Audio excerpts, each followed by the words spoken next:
Hi everybody, I'm Greg Fishel and welcome to bonus weather video number 1 for this week. We've talked about this before, but I thought I'd go into a little bit more depth about something called the skew-T chart and the multiple applications for meteorologists. So let's go on ahead and take a look at this, and the first thing I'll do is ask the question of what the heck can we use this for? All right, so the first thing is that we can talk about the amount of energy needed from the sun to warm the air or warm the ground and then subsequently warm the air, and the process of mixing. The second thing will be precipitation types, how it can be used to try to determine what precipitation type not only is occurring now, but more importantly, what will happen in the future. And then thunderstorms and a force called buoyancy, which plays a major, major role. So here is the actual chart. And down here, you see the labels for temperatures. This is in Celsius, so 0 is 32, 5 is 41, 10 is 50, and those lines are skewed. They're like this, okay? And then these are the constant pressure surfaces. So this is 1,000 millibars, which if you're near sea level is pretty much near the ground, and then 900 millibars, 800 millibars, and so forth, on up to 300 millibars. And notice how the distance between 900 and 1,000, which is 100 millibars here, is much, much smaller than it is up in here. And that's because the mass of the atmosphere is distributed what we call logarithmically, where basically most of the mass is concentrated near the ground, and then it gradually thins out as you go up in the atmosphere. So the density of the air decreases as you go up.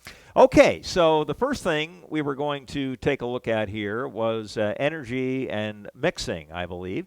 And so let's suppose that the weather balloon goes up and it has a temperature profile that looks something like this, and then it goes up like this and decreases with height the way we normally expect. Well, when the sun comes up in the morning, it turns out that you basically have to warm the air near the ground first, and then through the process of mixing, that warming begins to be transported upward through the atmosphere. So when this first part of the sounding gets knocked out, you see these lines right in here that are oriented like this? These are called dry adiabatic lapse rate lines, if you will. And so when the sun comes up, it has to heat the air so that we have the sounding like this and then like this. And you see what's going on here is that we eventually get to the point where now, and let me draw one more line here just to make this look right. Now we've got the temperature decreasing with height all the way up. Now, the amount of energy required to knock out this part of the sounding right in here is basically analogous to this shaded area here. It's not all that terribly much. But from this point forward, now the air is mixing, let's say it mixes up to 850 millibars, which is about right in here.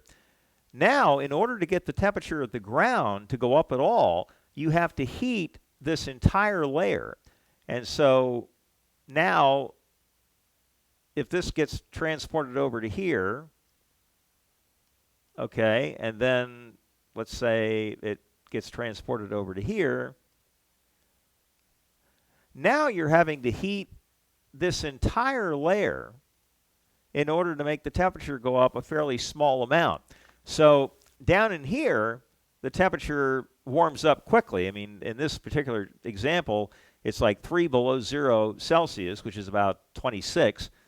And we warm it all the way up to 59 just by knocking out this. But then in order to go from 59 to 68, we've got to knock off this amount of energy, which is not that dissimilar from here, but the temperature increase is much smaller because you have to heat the entire layer as opposed to just that thin strip near the ground where the inversion is. So does that make sense? I hope it does. Okay, so now let us move on ahead to the next example, and we're going to talk about precipitation type here. So I'm going to outline our freezing line, which is like this. Now, I'm not a very straight drawer, but basically there. So supposing that we had a situation where we're 25 degrees at the surface, the weather balloon goes up, and it finds that the temperature actually goes above zero, above freezing as you go up, and then it goes back down again. Well, up in here you're going to have snow, but then when the snow falls into this above freezing area, and here it's going to melt, and then when it gets to the below freezing area here near the ground, depending on how deep that below freezing layer is, it'll either refreeze into little ice pellets or sleet, or if the below freezing layer is very shallow, then it won't freeze until it actually makes contact with the ground. So this is the type of thing that the weather balloons are really, really useful for, and then we plot that data on charts like this. And we also have forecast soundings. The models will produce forecast soundings out in time, and so you can get an idea, like supposing initially you're cold enough for snow, but the models are forecasting a layer above the surface to go above freezing, then you can actually predict a change from snow over to sleet or freezing rain, and of course if it warms up enough, then just plain old rain. Okay, so that's the precipitation type issue. So the last example that I want to talk about here is thunderstorms. Now supposing we're in the summertime, and so we're going to say the temperature is 95 degrees and the dew point is, let's say it's about 74, 75 in here, okay? Now, what you do here is you say the temperature, the air as it rises, it's going to go up the dry adiabat like this, and the dew point is going to go up what we call a mixing ratio line, okay? So it's going to go up like this. Now, when the two meet, this is what we call the LCL, the lifting condensation level. Once the air is saturated, now it doesn't move along the dry adiabat anymore. It moves along the moist adiabat, which are these lines here. So the air then begins to move like this along the moist adiabat. Now, that means it's not decreasing with height as quickly. Why? Because when saturation occurs, then you have what's called the release of latent heat.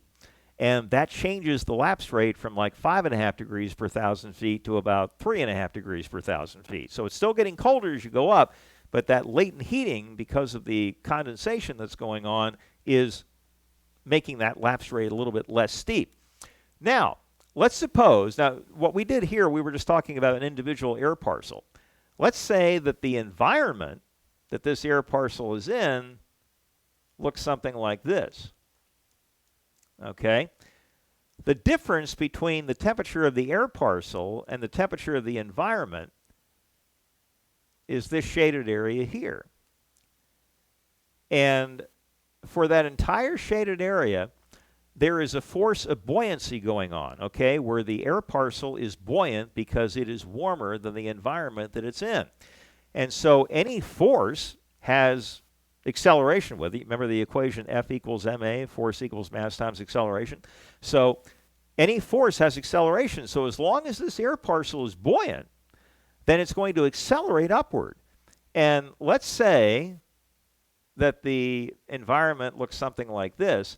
This air parcel will continue to accelerate upward until it reaches the same temperature as the environment. Then the acceleration will stop, okay, but it's still going to keep going up just at a slower pace. And so in the summertime, this force of buoyancy can allow air parcels to go up to 50, 55, 60, 65,000 feet. And so this is when you get these big thunderstorms, these towering cumulus clouds that look like cotton balls that are just building on each other as you go up. And so this is a chart that we use a lot of times. Anytime there's a chance of thunderstorms, so it can be in the spring, summer, fall, or even the winter in some circumstances.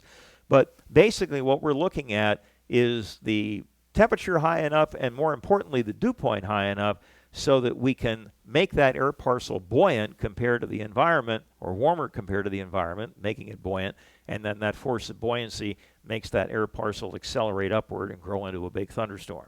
So those are three examples of how we use these skew T charts. I hope that made a little bit of sense. So that is bonus weather video number 1 for this week. We'll have another one for you coming up on Friday. And in the meantime, I guess that's about it. So you all have a good evening, and we'll talk to you again tomorrow with a daily weather update and Friday with another bonus video. Take care.